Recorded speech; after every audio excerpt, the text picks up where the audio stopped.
You feel things that other people just don't. A sad song hits you like a wave. Someone's bad day becomes your bad day. A scene in a movie about strangers leaves you crying in the dark and you don't even know why. And you've probably been told at some point to calm down. Stop overthinking. You're too sensitive. Too much. But here's what nobody told you. What you experience isn't a flaw in your design. It's a feature that most people don't have access to. Today, we're breaking down the psychology of people who feel everything too deeply.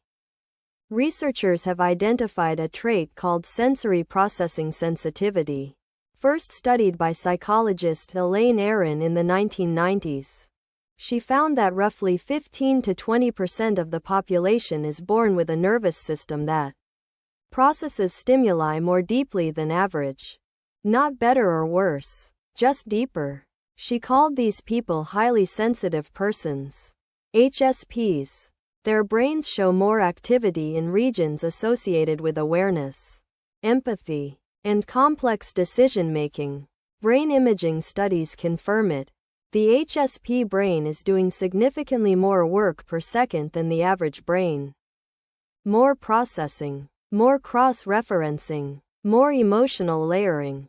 So when you feel overwhelmed by a crowded room, or moved by something most people brush off, that's not weakness. That's your nervous system doing exactly what it was built to do.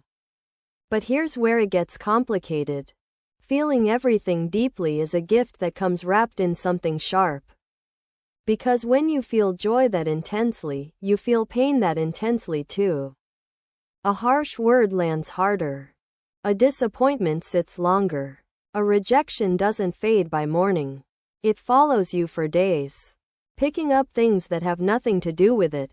Psychologists call this emotional amplification. The same mechanism that lets you experience beauty more fully also turns the volume up on everything difficult.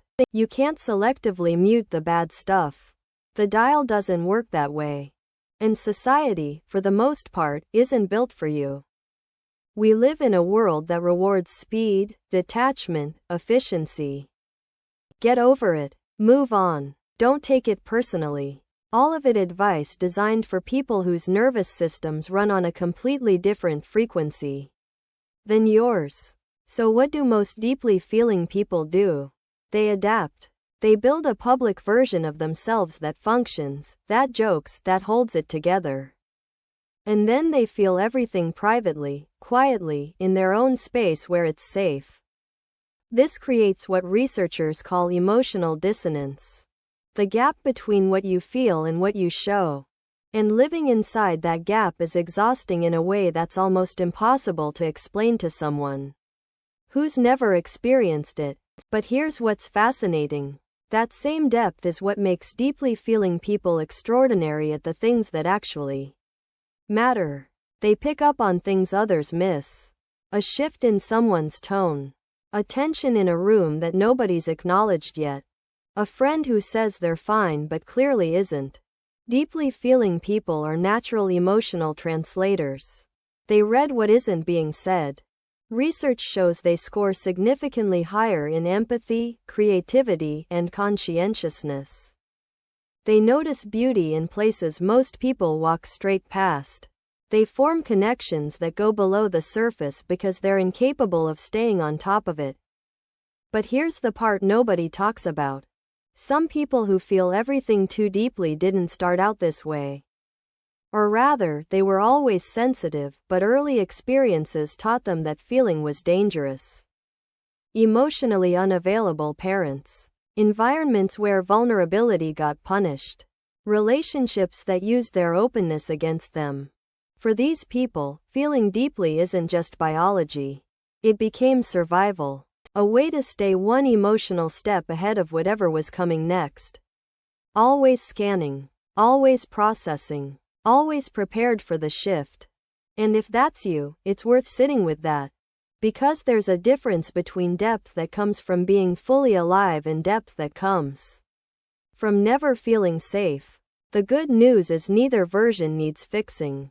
What they need is understanding, space, and the right people around them who don't see sensitivity as a burden to manage, but as something rare worth protecting. So if you feel things in ways others don't, if you've been told you care too much, if you carry other people's emotions home like they belong to you, hear this. You're not too much. You're not broken. You're wired for depth in a world that's obsessed with the surface. And in the right environment, that's one of the most powerful things a person can be. If this hit you somewhere real, subscribe. Every week we break down the psychology that most people never hear about themselves. And if you want to go deeper, the next video is about people who feel completely fine being alone. Click it. You might recognize someone you know.